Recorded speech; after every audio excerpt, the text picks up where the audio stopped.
জলপলয়ৰ এক বিভীষিকাময় ছবি এখন এই মুহূৰ্তত টিয়কৰ পৰা আমি দেখাইছো যে কিমান ভয়াৱহ আৰু কিমান আচলতে যন্ত্ৰণাদায়ক এইখন ছবি। এই কথা অনুভৱ আচলতে যিসকল বানপীড়িত বা যিসকলক বানে ধুই যায় সেইসকলেহে অনুভৱ কৰিব পাৰিব। এখন অতি হৃদয় বিদাৰক ছবি আমি কেৱল ND24 এক্সক্লুচিভলি দেখাইছো।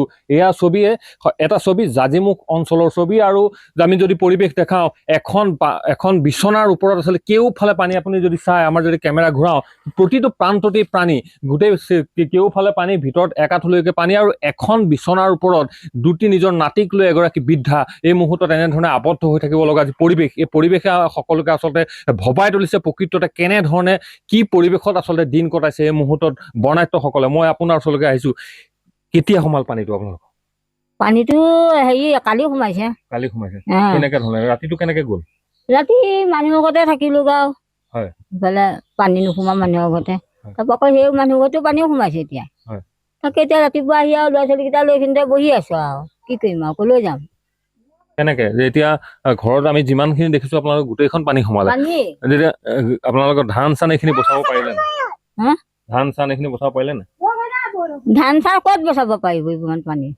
হয় চাওক, নিশ্চিত হয়। মই আৰু এগৰাকী বাইদেউ আছে, আপোনাৰ পৰা মই কিছু কথা জানিম কেনেকুৱা ধৰণৰ কেতিয়া সোমালে। যিহেতু কালি পানীটো সোমাইছে, ৰাতি কেনেকে ক'ত থাকিলে? এই ওচৰৰ মানুহৰ ঘৰত থাকিলে। এতিয়া কি হ'ব? আজি দিনটো কেনেধৰণে যাব? খোৱা বোৱা কি হ'ব? কোনোবাই কিবা দিছেহি নে? চৰকাৰী কোনোবা আহিছে নে? কোনো এতিয়ালৈকে অহা নাই? কোনো অহা নাই চাবলৈ? এতিয়ালৈকে চাবলৈ কোনো অহা নাই চৰকাৰ মানুহ। আজি মুখ্যমন্ত্ৰী গৰাকী কিন্তু যোৰহাটলৈ আহিব, যোৰহাটৰ যি বানপীড়িতসকলৰ বা বান পৰিস্থিতি চাবলৈ আহিব। কি আহ্বান জনাব আচলতে? প্ৰকৃততে এই যিবোৰ ছবি, এই যিবোৰ পৰিৱেশ, এই পৰিৱেশবোৰ আচলতে বিষয়ে কি ক'ব আচলতে এই মুহূৰ্তত? পৰিৱেশৰ কথাটো আৰু ক'বই লাগিব। আমি পানীৰ জেগাত তেনেকৈ আছো, আমি কেনেকৈ এতিয়া ল'ৰা ছোৱালীক দি কেনেকৈ থাকিম? আমাক সুবিধা এটা দিব লাগিব চৰকাৰে, নিদিলে কেনেকৈ থাকিম এতিয়া?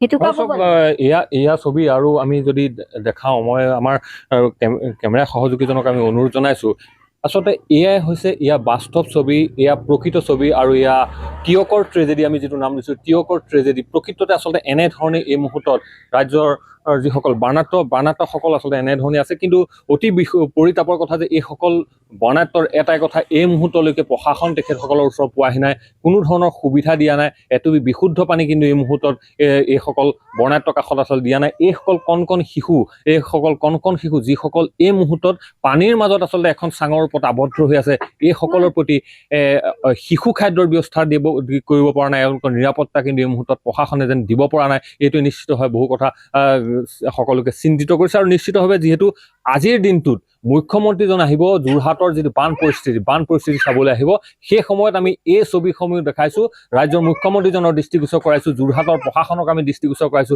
প্ৰকৃততে এনেধৰণে চলিছে আচলতে ৰাজ্যৰ বানপীড়িতসকলৰ জীৱন জীৱিকা।